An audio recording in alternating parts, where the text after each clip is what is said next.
At MukA, we're all about smarter, more efficient material management, and today's topic sits right at the heart of that. We're talking all things material strategy, from material movement plans through to everything soul related. The stuff that, when it's done right, saves time, cost, and a lot of headaches on site. And to break it all down, we've got three experts with us. Adrian Read from Tier UK, Phil Sales from Quinn Geo, and Steve Newton, Technical Manager from MukA, bringing real-world experience and insight from across the industry. So whether you're planning pricing jobs or delivering material, this one's going to be packed with value. Let's get into it. Right, guys, so welcome to the podcast, MukA-Talk, episode 2, I believe.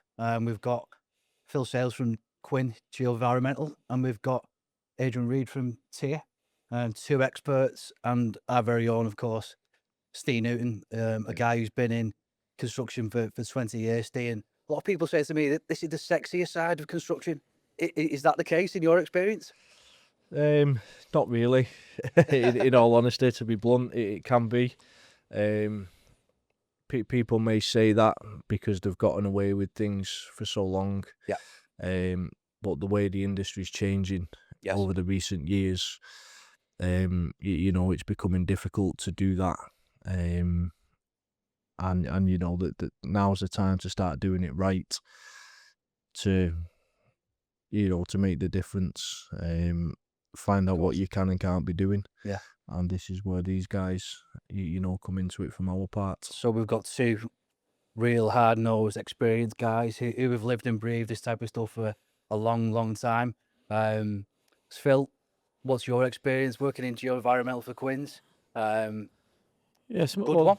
Yeah, Quinn's a great company. Though we do pride ourselves on our material management on site, and then our consultancy side of it for other contractors and house builders. So yeah, my background's basically geo-environmental for the last 15 odd years. Recently done my WAMITAB for waste qualification, and I've been a QP now for probably getting on 5 years. Yeah. Under the mentorship of Chris Eccles, who's I think the most famous QP out there. Right, okay. Or perhaps the one who does the most in the country. So he's been a really good mentor of mine. Great stuff. And what's it like for you, Adrian? Obviously, I regard you, and I know your name is pretty renowned in the industry. Tier being the authority in materials and everything to do with soil. Just give us a little bit about that. Yeah, so I've been at Tier now, I think, for coming up to 14 years. Yeah. I think we originally, when I first joined, it was primarily the sort of preliminary risk assessments, the ground investigations, the sort of remediation strategies, landfill or ground gas risk assessment type work and verification. And then we saw a real opportunity when it came to material management plans. Yeah. It was quite an easy sell to our clients. Yeah. So we like to sort of see ourselves as reasonably early adopters of it. Yeah. And sort of like that consultant-led conversations with some of our clients. And we haven't looked back since, to be brutally honest. We've got quite a bit of experience, with doing MMP since then. Yeah. And it looks like the market is in quite a sweet spot at the moment. Things are starting to move. The weather stay is a big one. Certainly from a MukA perspective, that that we've had the wettest winter going, but now into the spring, nice weather means nice movements, I believe. Yeah, this January it's been one of the wettest on record. We've just recently felt the change in the weather, and our message, is now's the time for the developers to be putting their heads together.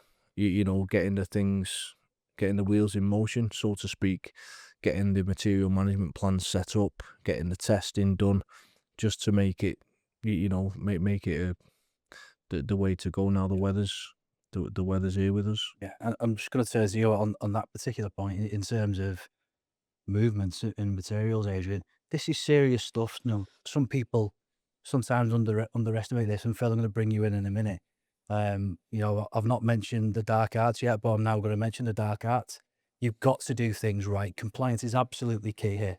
Yeah, absolutely. So sort of, I suppose, heading up everything is the definition of waste code of practice. Yeah. So this is absolutely key. It sort of lays out the rules, if you will, in terms of being able to reuse materials in such a manner that they won't be regulated as a waste. Yeah. And material management plans are a key aspect to that. They are essentially kind of like the documented procedure that you have to follow, or process that you have to follow from start to finish to make sure that you are sort of doing everything in accordance with that Yeah. code of practice. Yeah. Okay. Yeah. And Phil, you're a registered QP. Just for the record, just explain what a QP is for the lay person. Yeah, so it's for following on what Adrian says. So I'm basically, one way of putting it, is a guardian of the definition-based code of practice. I need to make sure that the MMP conforms with what the code of practice allows. Yeah. I need to make sure that the material stays out of the waste framework. I make sure that what the proposal is, if it's a direct transfer of materials, if it's a reuse of materials, that it falls under DALCOP and therefore would be legal. So is it fair to say you are personally responsible, Phil, as a company and as a individual? No, the actual for the reuse of materials or direct transfer, the sort of legality, what's it called? The Legalities. Yeah, well, the ownership of the Yeah, materials right, okay. remains with the person who produces the waste, Yes. transfers the waste, or deposits the waste. My job as a QP is to make sure that the materials management plan is compliant. Yeah. Once I've done my declaration off to the EA, I've effectively said what they are saying they are going to do is compliant with DALCOP. Yeah. What they then go and do needs to then follow what the MMP says. So the reliance on the QP itself ends there. The reliance then goes on to the people who are doing the work, who have to then comply with what the materials management plan says and what DALCOP allows you to do. Yeah. What's your take on that, Adrian?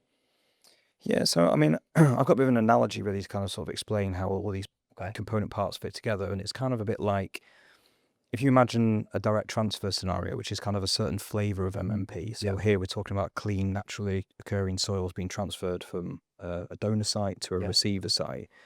The sort of analogy I would use is like, well, it's almost like it's going on holiday, and so you go to an airport, right? Yeah. And the airport has rules. You have to adhere to those rules in the airport. And that's kind of like the definition of waste code of practice. Right. And your materials management plan is like, it's like your passport. It's like your boarding passes. It's a bit like your itinerary as well. So, your itinerary is a good analogy actually, because your MMP, you have to do a lot of work up front. You don't plan your holiday when you're at the airport. You do it when you're back at home before you even set off to the airport. And that's kind of the equivalent with materials. You have to make sure that there's that plan in place. And the whole thing that underpins definition of waste code of practice and being able to demonstrate the materials aren't a waste or can be essentially considered a non-waste is something called the 4 factors. Okay. So the 4 factors, basically, you have to demonstrate that the materials won't represent a risk to human health or the wider environment. Yeah. You have to demonstrate suitability of use. So in terms of geotechnical properties, making sure that they meet a spec for the receiving site. You also have to demonstrate certainty of use, which is absolutely key. And finally, you have to demonstrate that the quantity of material that's going to be transferred across isn't exceeded. And that's a bit like security at the airport. You have to go through those security checks. Yes. Otherwise, you get thrown out the airport. Yeah. Just to build on that analogy as well, that's what I was thinking then, there's a big long list of things in the airport of items you're not allowed to take in your luggage. Yeah. Similar, it works with the analogy as well. There is a lot of items, a lot of material types which aren't suitable under an MMP, especially for a direct transfer. Like what? So if you let's carry on with the analogy. I like the set I of like analogy. it. Carry on, yeah. So with your carry-on baggage, that's your direct transfer of clean, naturally material. You're not allowed to send anthropogenically impacted material. So stuff that's got brick, concrete, asbestos, and anything that's been site-generated or man-generated, made by man in the material, you're not allowed to send that under a direct transfer. It needs to be clean, naturally occurring material. If you want to use the anthropogenically impacted materials, you can on the site of origin. So the site of origin is your hold luggage. Why not? Yeah, because you can put a lot of those items in your hold, in your hole on site, on your own site. If you want to transfer made ground or any sort of contaminated impacted material between sites, it can be done. It's under a hub and cluster scenario where you have to send it to a permitted facility. They will then do some treatment on it. And then that's when it achieves end of waste and then can be moved to another site. Okay, so here's a question for you then, Phil. What separates a good MMP from a bad one? I suppose with most things in our industry, or most things in most industries, the better information that's fed in the better product you'll get at the end. So if you've got a decent site investigation, phase 1, you want to know, is the contamination on the site? Phase 2, your intrusive works, you want to then know, does the phase 1 check out? Have they done the investigation right? Have they done enough boreholes, trial pits, everything else to get a good feel of what's on that site? You can have a greenfield site, say a farmer's field. Farmers have a habit of bringing stuff in, especially back in the 50s, 60s, 70s, 80s, before a lot of the waste regulations came in.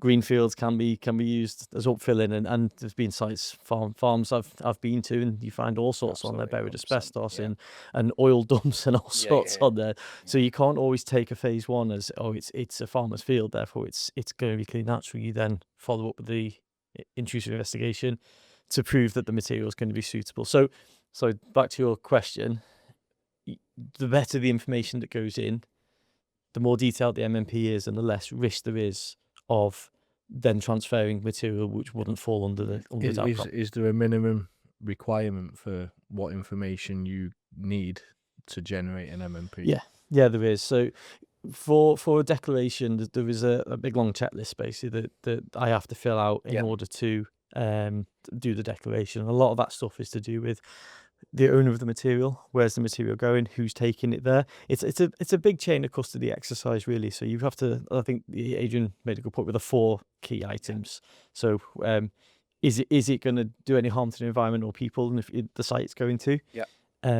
Certainty for use. So is there planning in place at the site that's going to be used, and is there an actual void there? So what was the third one again?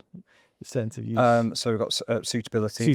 Suitability is you can natural if it's transferred to site, and then the last one is proving the volume that's needed. You can't have a developer come along and just dig a huge hole on their site and then say, right, I need a load of material to fill this hole now. There needs to be a reason for why. So generally, if we're importing materials to a site, it's because the levels need to be raised for a road, and then the houses or whatever's getting built on there. Here's a question, Adrian. What happens if you don't comply?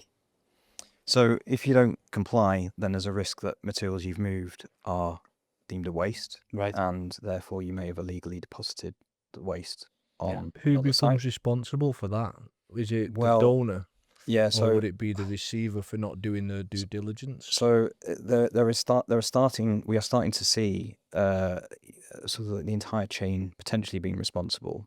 And so I think it's important to understand that consultants, contractors, clients, etc., may end up being responsible. I think it depends on the circumstances. However, it's important to recognise that everyone within this chain has a responsibility, and there could be some problems, should we say, if you illegally deposit waste. So are we saying gone are the days now where we can write on the back of a packet of Lambert and Butler, I've moved X material to A to B, and let's not say anything? Talk to me about the powers of the EA on this, because I'm going to bring you into this, Steve. I believe they've got some serious powers. Yeah, so obviously the DEA, they're part of the governing body, am I right? So the EA are they're the administrator for this. Well, Claire are the administrator for the DAO-COP scheme. The EA isn't resourced enough to track every bit of material goes everywhere. So what they effectively said was, we are going to hand this off to a non-for-profit organisation, Claire, to come up with a way, definition of waste code of practice, the material can be reused on site. If the EA, it's HMRC as well here, if they both got involved. If HMRC, I say, had their way, UK construction would finish overnight, because they'd want to tax every bit of material that came out of ground. And tax is a lot, landfill tax or any sort of tax. So they'd be saying, right, you've dug that out of the ground, that's now a waste. We're going to tax you on it. What the definition of waste does, it keeps it out of the waste system, keeps HMRC's hands off it. So it means that construction is viable. If you're finding out suddenly that every ton that you dig off, you've got to pay £15 worth of tax on, the price of houses is going to go up through the roof, isn't it? So, so the definition of waste then took it out of the waste system, but also it's not the EA directly who administer it. It's a scheme called Claire, but the declaration is made to the EA. So the EA then have oversight of that, and they can at any point ask for all the information involved. So if they think something's gone wrong on site, they only have to make one call, and then you're getting questions as the QP, the waste producer or the material producer, the material receiver, the waste carrier, everyone's involved. Yep. Okay. And the EA have also endorsed the definition of waste code of practice. So there is that link there. I think, there is due to be an update as well, which everyone's in our industry soil is waiting. passport scheme. That's correct. Yeah, so instead of an MMP, new label. Back to the airport analogy. Well, exactly. You see, it all fits together. But I think the Environment Agency have been directly involved in that process. Oh, very much. So I think maybe their input is going to be perhaps even greater directly on the soil passport. And if there's something not right with a material movement, obviously the EA are the ones distributing fines to developers or hauliers or anyone who's been involved in that. Is that? Yeah, so Is that the the way the they fines work? can come through the EA, but your main risk of getting it wrong is the tax implications. It's HMRC, because I can't remember the figure, but it's something like they'll charge you what the tax should have been and then double it. 100%, yeah. So if you've moved 10,000 cube, 20,000 ton of material will they charge the standard rate, or will they charge the maximum? Yeah, I think if there's any doubts and you're not Yeah. able to demonstrate that it's material that was at the lower rate, then it Be would classed as a default waste to product, then the wouldn't standard it? So rate. you'd It end could be potentially £130 a ton. If you've used 20,000 cube, Yeah, and you there's can't prove it. prosecution fines, and there's also reputational damage as well that could result from all of this. Do you think people are aware of that? Because, we had a conversation, say, a number of months ago in Warrington when we did the soft launch of MukA-Talk, where we had some serious housing developers who were slightly concerned about compliance, if I'm right, Steve. Yeah, so personally, I think it's an understanding side of it. Yeah. So as we discussed earlier, this MMP things, Claire, Dowcop, they're becoming more prominent within the industry. Whereas years ago, it was just a case of, we've got that there, we'll take it to this site over here because we need it. Yeah. And I think, I genuinely think that a lot of the way the industry works is down to ignorance and through lack of the want to be educated. In this. Yeah. I mean, it's not always ignorance. Sometimes it's commercially driven as well. Yeah. Well, yeah, that could be one of the things. If you've got a site and somebody thinks I'm tight on a budget, what can we do with this? Yeah. If it's going to cost them £200-300 a load to get rid of it, they might think, I've got a site down the road, I'll just take it to there. But And I guess that's one of the benefits of MukA-Talk, actually doing things right and compliance. yeah, so obviously the system, when it was built, it was big on the compliance side of things, and this is what a lot of the developers asked for. Yep. We don't pretend to be experts in every field of muck movement. This is why we have these guys, to take advice from them. Yeah.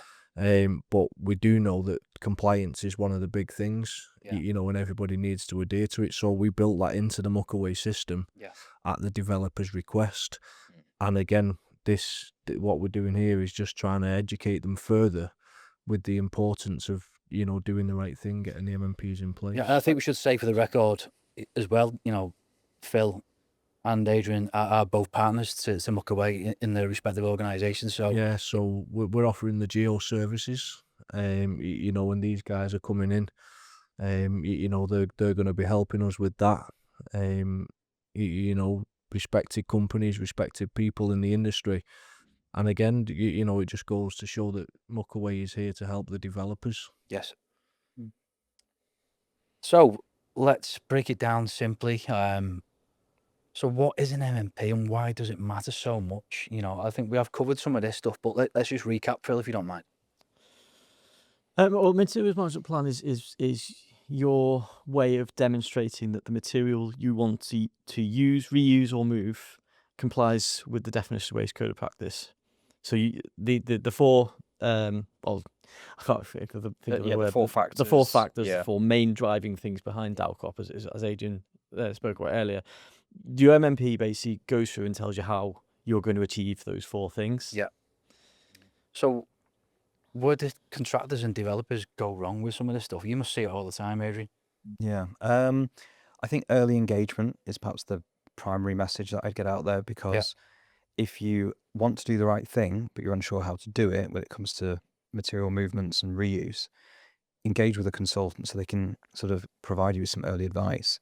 And also that is the opportunity, that's the time to do it, because the certainty of use factor comes back to being able to demonstrate at an early stage that intent to reuse materials in a certain way, and everything else can kind of flow from there. Early engagement's key. If you're on a site and you've dug some materials and it's in a stockpile and you're asking the question, I don't know what to do with that or where it's going, then you've kind of missed the boat. Okay. That's one of the key things with MMPs. They can't be put in place retrospectively, can they? They have to be done up front, once you've missed the boat on it. Yeah. But there's a distinction, isn't there, between the MMP being prepared and the declaration, in so much that you can excavate, you have to have an MMP in place prior to excavation, but a declaration prior to reuse. Yeah. So do you think that there's a bit of a general myth between key decision makers and people at the top of the tree thinking this is going to slow us down, hence why they do things a little bit darker, Phil? I would say that the industry, in my experience, has been getting good at this very quickly. Which is good. Yeah, it is, and it's the likes of MukA who are sort of bringing it to the masses, and sort of your platform's all about circular economy and trying to make sure that people are reusing materials. You don't want to send stuff to landfill. It doesn't help anyone apart from the taxman and the landfill operators, I suppose. But if you've got a topsoil on your site, I think we spoke about this briefly the other day. Like, there are ways of making topsoil so it never actually becomes a waste if you've got a reuse written, because it's a natural material, but it's also a resource. And so is your subsoil. So in the northwest, we've got so much glacial till over here. We've got clays, we've got sands, which can all be re-engineered on sites if it's planned properly. So if you've got a site with a deep sewer that needs to go through it, there's going to be a lot of risings coming out of there. At the early planning stage, like Adrian says, plan it early. What are you going to do with that materials? Can you reuse them on site? That's your first one, isn't it? The waste hierarchy, you want to reuse the materials. If you can't, recycle. So recycling is send it to another site. Yeah. The last thing you want to do is send to landfill. So, Adrian, does proper compliance actually enable material reuse rather than restrict it? Yeah, absolutely. I mean, it doesn't restrict it. In fact, without proper compliance, then it doesn't work at all. Right. So it's quite binary in my mind. Yeah. You must comply. And I think the key thing about the whole process under DARCOP is that it's not just a single document and then you walk away. Yeah. It's also about the verification exercise. Everything that comes up front in terms of like the planning, the strategy for those materials. Yeah. But then also seeing it through verification to demonstrate that what you said was going to happen has actually happened and in accordance with the code of practice. And how do yourselves as tier, Phil, Quinn's, how do you satisfy yourselves, enough that you will sign a verification report off? Well, I think one of the big things that your platform is offering is the opportunity to track materials. And I think digitization of traceability of materials is maybe something that's been somewhat lacking in the past. So that seems like quite an exciting potential. And also that kind of centralization of documents and information and sharing between the donor and the receiver site. Yeah. And the communications as well, which are kind of centralized, I believe, on your system. Yeah. Seems to me to be solving quite a lot of problems. It's not just about trying to matchmake in terms of pins on a map. It's also about overcoming some of those hurdles, which I think historically have been there. Yeah. So what are some of the biggest risks if you don't comply? Phil, I'm going to start with you on that. You just did a little wry smile, so you must have some of the tasty cover. Yeah, well, I think we've touched on it earlier, haven't we, with regards to reputational damage, fines, prosecution, and then tax. Yeah. Huge tax burdens on your company. I mean, this can put companies under if it's not done right. They're the main risk, really. And then I suppose there's environmental damage as well if materials been moved which shouldn't have been moved. It's been put on a site that shouldn't be there. Yeah, essentially, if you're in that position, then you've changed from having a potential asset into a liability. Through not complying. Yeah. Well, one of the things that people do is at the start of a site they will excavate material, stockpile it, and I think you mentioned this earlier, and it goes back to the early engagements. They will leave material stockpiled, and then 6 months down the line, they will say, "Oh, we need to get rid of that."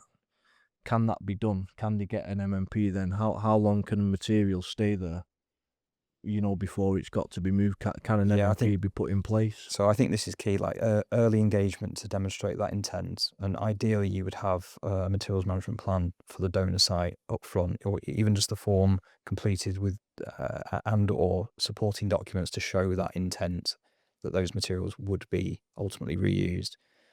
You can stockpile for up to 12 months, and you can get extensions on that by agreeing with the Environment Agency. Because they deem it to be a waste, don't they, if it's stockpiled for Yeah. longer than 12 That's months? correct, yeah. But you can have that extended because some projects do go on for longer than 12 months.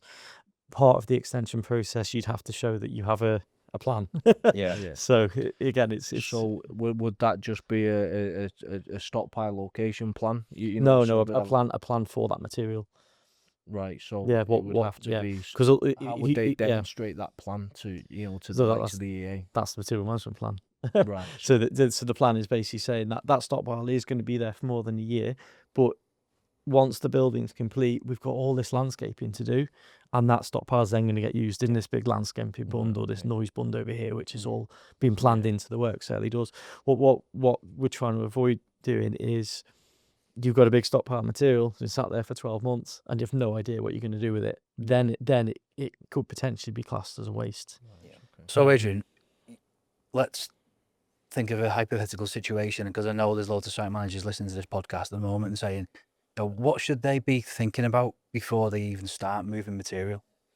You should be thinking about, first of all, the kind of volumes that you'll be generating, whether you've characterized those materials.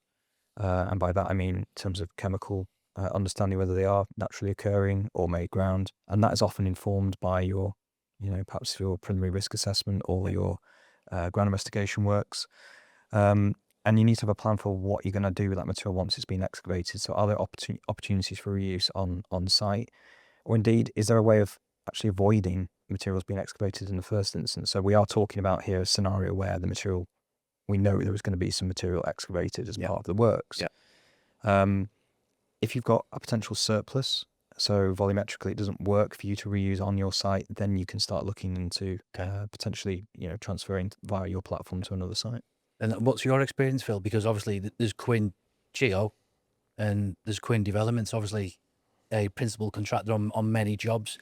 Are you seeing a change in behaviour, if you like, with site teams thinking about MMPs in a different way? So we're quite lucky, I guess, because a lot of our clients, we've been working with them for quite a long time. Yeah. They know we've got this in-house knowledge, so they quite often tap into our, what do you think of this site we're looking at? Where do you think the savings can be made? Where, like, it's sort of previous where we can make savings on the site and how we can help them sort of engineer the site in such a way. So as Adrian said, early planning is so key to this. And if you design your site properly and you plan this early enough, then hopefully you get to the point where there's a cut fill balance, so no material has to leave site.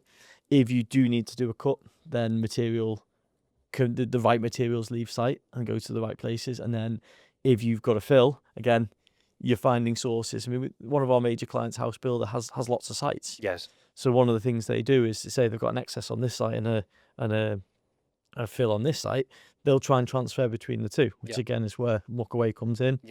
Moving the material between the two sites. Yeah.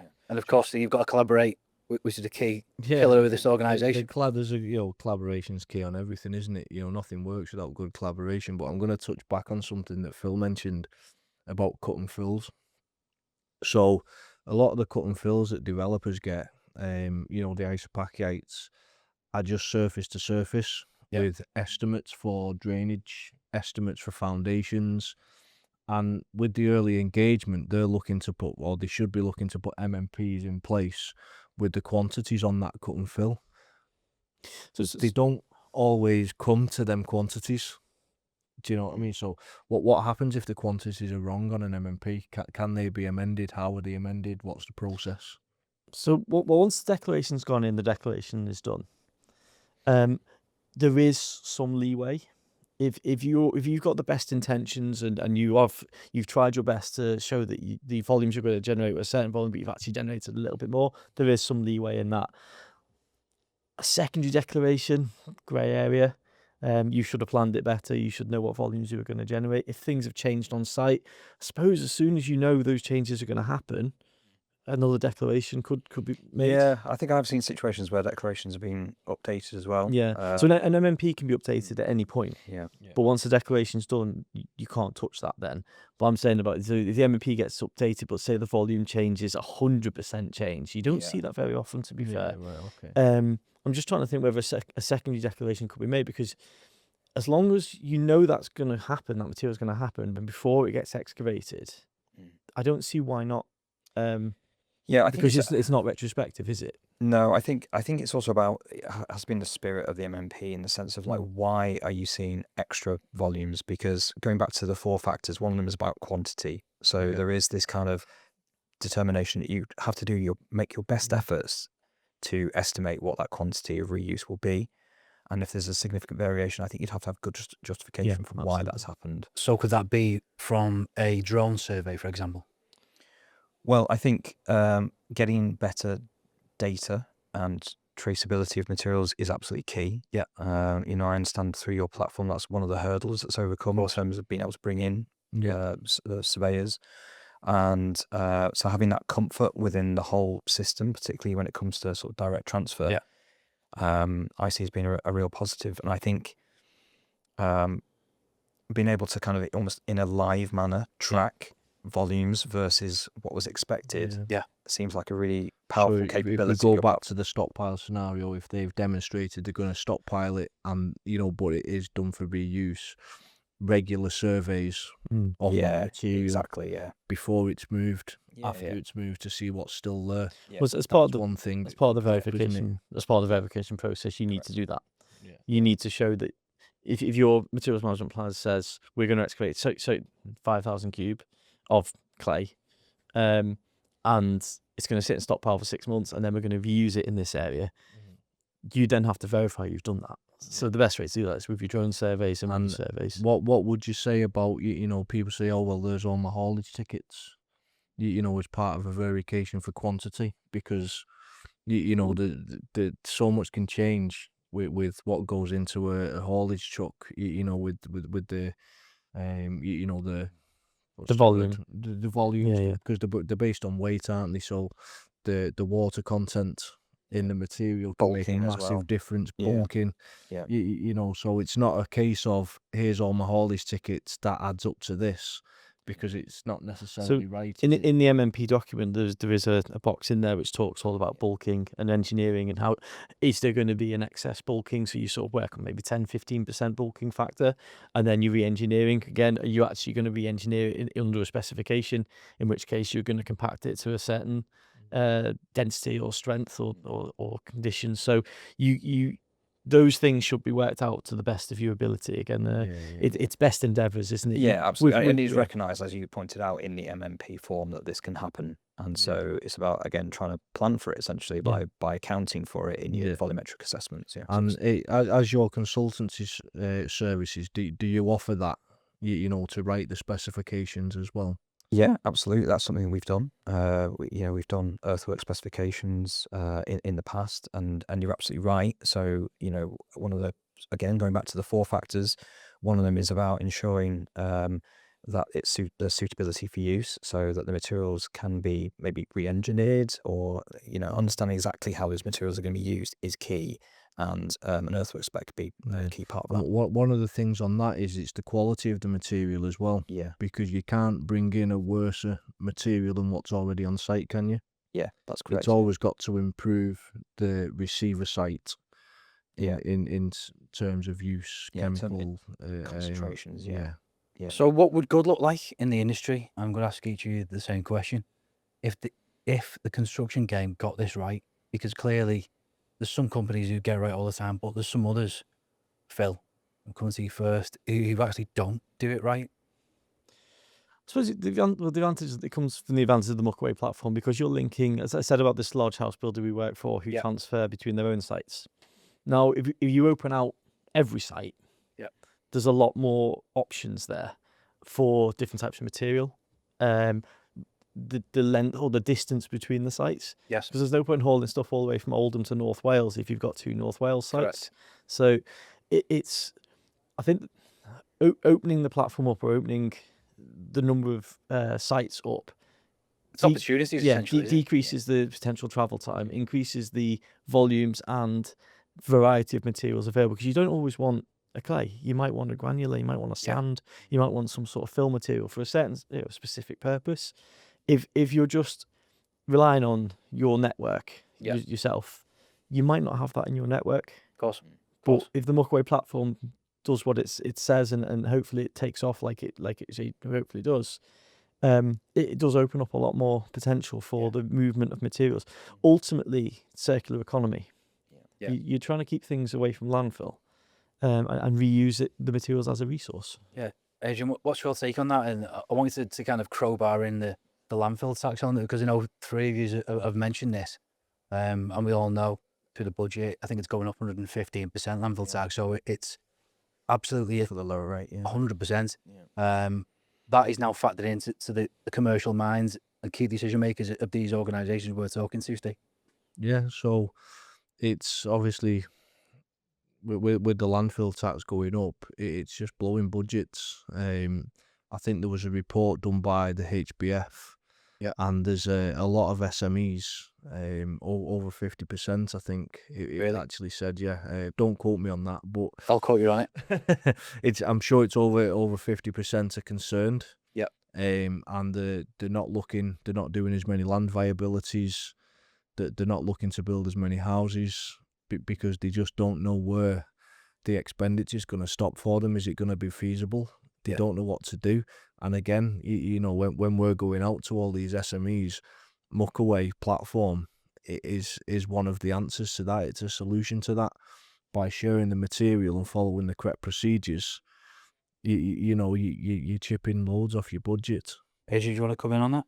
Yeah, I think what good looks like in a broad sense is kind of thinking about soil as a resource, and I think that's that's key terminology at the moment in the industry, and ultimately to try and reduce the amount of soil going to landfill. I think I was looking at some figures. I think 2020 DEFRA figures indicate like 57% of tonnage going to landfill is soil. Yeah, that's just absolutely staggering. And so platforms like this that help to kind of improve that sort of network density that you were talking about and the opportunities is only going to help hopefully reduce that. So I think that's key. So are we seeing a shift in how seriously material reuse and compliance is being taken? I know we've covered a little bit about that, but just a short answer, Phil. Yeah, the guys we work with, to be fair, we don't let them get away with it. Otherwise, that's how we work. You know, we because we understand the pitfalls and the negatives of either wasting material or doing it wrong. Yeah. We always encourage the reuse of all the direct transfer of materials if it's viable. I'd say the industry as a whole is getting better, certainly in the Northwest. Yeah. What do you see this going in 3 to 5 years, Adrian? Well, we talked about it earlier, but I think the soil passport scheme, so this new rebadging of the definition of waste code of practice, is going to be potentially, we're going to see some potentially significant changes. Yeah. It's a bit difficult at this stage to know exactly what that looks like. So I think everyone's kind of looking out for it. Yeah. But I think there is a general sort of, continued drive to think about soil as a resource, to, improve traceability of materials, improve like the how you audit or how you can audit material movements. Yeah. So again, I think your platform certainly seems to assist in that regard. Stay from a Muckaway perspective, how do you see it 3 to 5 years? Obviously, Fraser's not sat with us, but in 3 to 5 years, you can imagine what this platform's going to be, can't you? I mean, it's a game changer. Even at the early stages now, we see the transactions going through, and we see the monetary value of what's being saved on this. We also see the quantity of material that is being shared, which is massive compared to what would be if the platform didn't exist. Yeah. Also, there's the CO2 tracker, which companies are pulling data from, and that's just helping them, as they grow. When they get to a certain size, they've got to do their own reporting. Yes. And this platform, it can give them reports of what the company's generated, CO2 has been generated through the use of the platform. Yeah. It does more. I know we're talking about, the sharing of material, but the platform actually does a hell of a lot more. Yeah, and it's this concept of circular reuse. It's been more and more used in every conversation, certainly what we're having at MukA-Talk. But I'm sure you're seeing it in your boardrooms, in your respective organisations. Have I got that right? Yeah, certainly. And, you know, don't get me wrong, it is driven in part by obviously the commercial benefit of Yeah. reusing, and I think that recognition by clients, and also some of the secondary and tertiary benefits of reusing materials we've discussed about, you know, sustainability, seeing soil as a resource, reducing materials going to landfill. It's an easy conversation to have. Okay, and I mentioned earlier in the podcast about Quinn Geo and obviously Sia being involved in MukA-Talk. You know, I'll start with you, Phil. Why did Quinn's decide just to get involved with MukA-Talk? Obviously, MukA-Talk is a pretty young startup. You know, Quinn's have been going for 12, 13, 14 years. Did Peter recognise the opportunity straight away and say yes? Yes, with MukA-Talk, I think we've touched on it. It's the opening up of various sites for us, which is where we find the advantage. In that, I think there was an example recently where we had a granular material on a site on the Welsh borders, Yeah. which we were trying to find a home for. It was a clean, natural, as dug material. Yeah.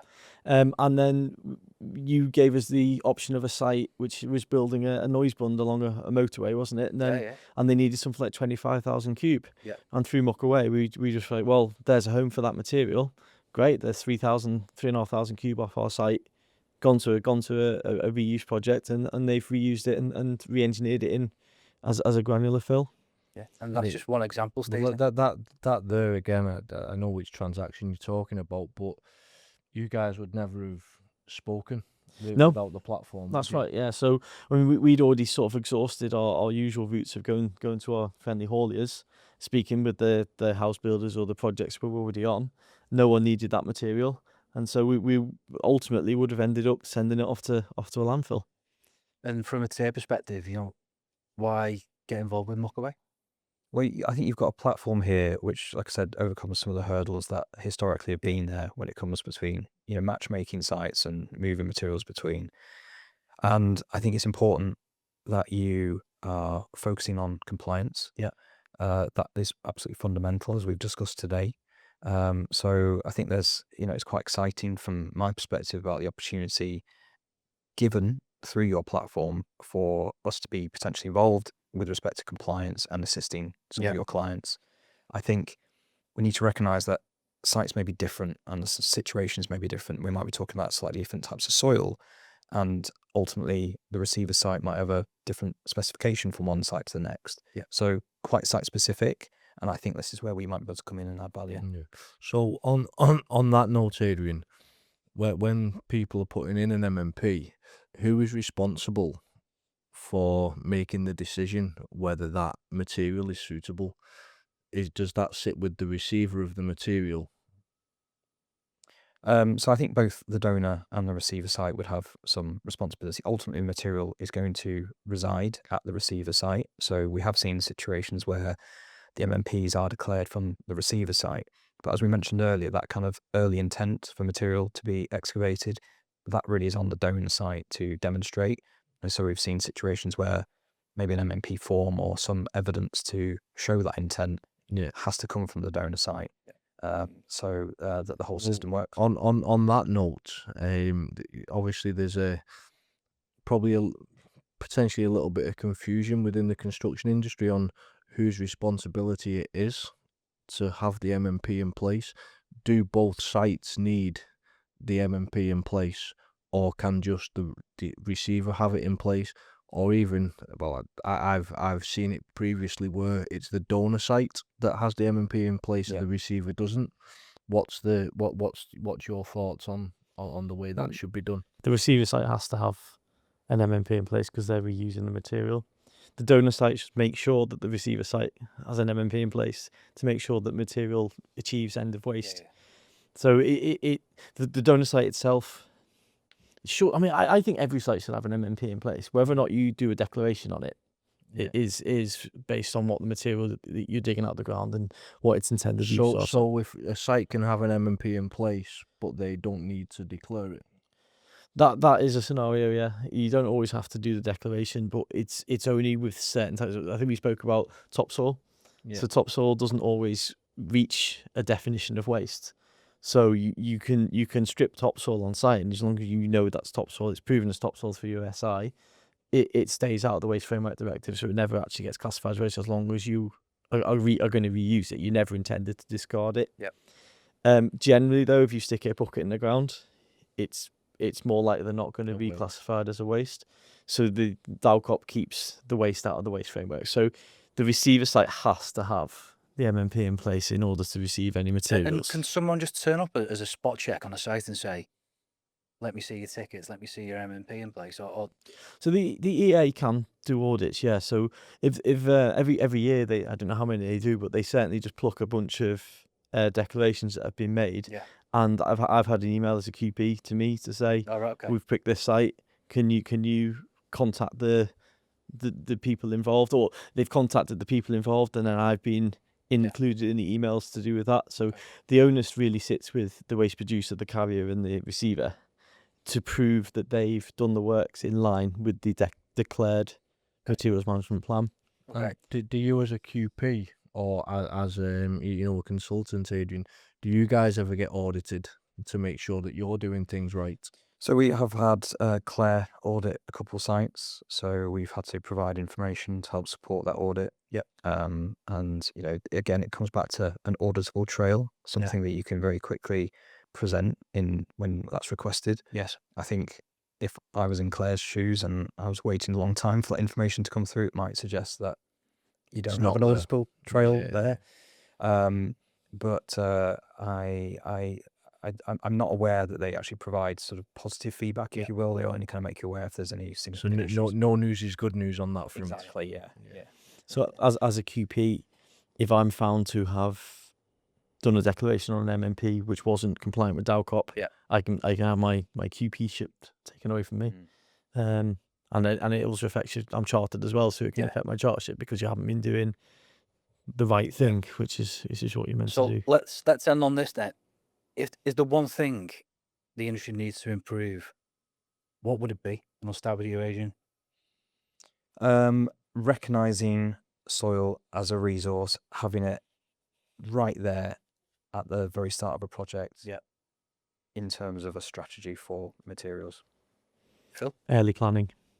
The earlier you plan your materials into your project, firstly you might be able to get rid of get rid of any need to take material off site.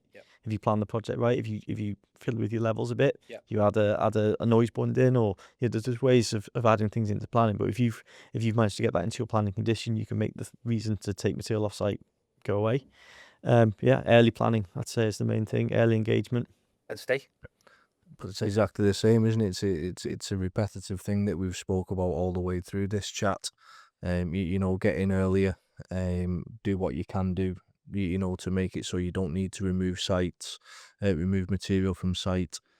And, I'm going to jump back to the MukA platform, because if you do everything you can and you still need to remove material from site, you can get your MMPs in place, you can get your material listed on the platform, and you can select date ranges so you can match in the future, so that then when you come to that time where that material is excavated, it's already, you've got a strategy for it. You've got an MMP in place on your site to excavate it, stockpile it, and then you can make a match on the site for that date. So when it comes, it's there, it's ready to go. I thought you were going to say, Steve, the one thing the industry should do should be to sign up to MukA. I thought you were going to say that, but you'd expect that anyway, don't you? I'll be honest, mate. I think the way the way the industry is, it's a no-brainer for people to sign up to MukA. Can I ask a question about MukA? Of course, Cap. MMPs aren't the only way of moving material. No, so the way you can obviously move material under a U1. As well. Waste exemption. So, but is there other ways? I was thinking more about your permitted facilities. So I heard rumours that you guys are starting to talk to material producers. The second best The kept rumours are secret. true. Yeah, I feel like saying that. Hey, the rumours are true. the second best kept secret in the industry. So Oh, did you not want to talk about that? Sorry. the platform is ever evolving, and we're currently working on what we're calling a merchant function, which will allow the removal through the system of materials, probably get the terminology wrong here, that is a waste.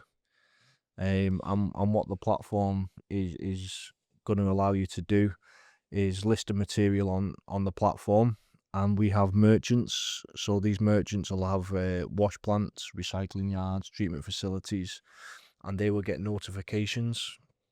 You know. Yeah, so this is very useful for the Northwest. The Northwest is the most developed. It was the heartland of the Industrial Revolution. So it's the most heavily impacted, developed by square meter in the UK. So a lot of our sites are brownfield land. Brownfield sites, you don't always develop on a greenfield or a clean site. Yeah. So a lot of the time, made ground's coming off there, which needs a home. And at the moment, a lot of that does go to landfill. But permitted facilities are a great way of getting back into the circular economy. So what the platform does as well, obviously when material goes in to them facilities, they treat it, recycle it.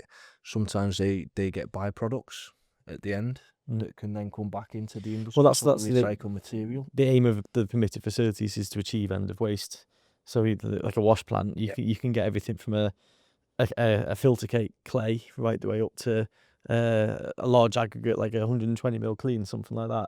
Depends on the processing, the grid, the what's it called, the screening that they do on the materials, and so yeah. If you open that up on the platform as well, you're not just dealing with clean natural material. Yeah, you're also then dealing with. Yeah, it seems like the natural step, doesn't it, for the platform? It does. Yeah, and then it, like as we say, evolving on from removing that waste from the developments, the merchants can relist that end product for sale on the platform back into the industry. Yeah, it connects everyone. So it's the full circular reuse of every bit of construction material on a construction site. So watch this space. It'll be interesting to see how that plays out. Absolutely. MukA-Talk for more information.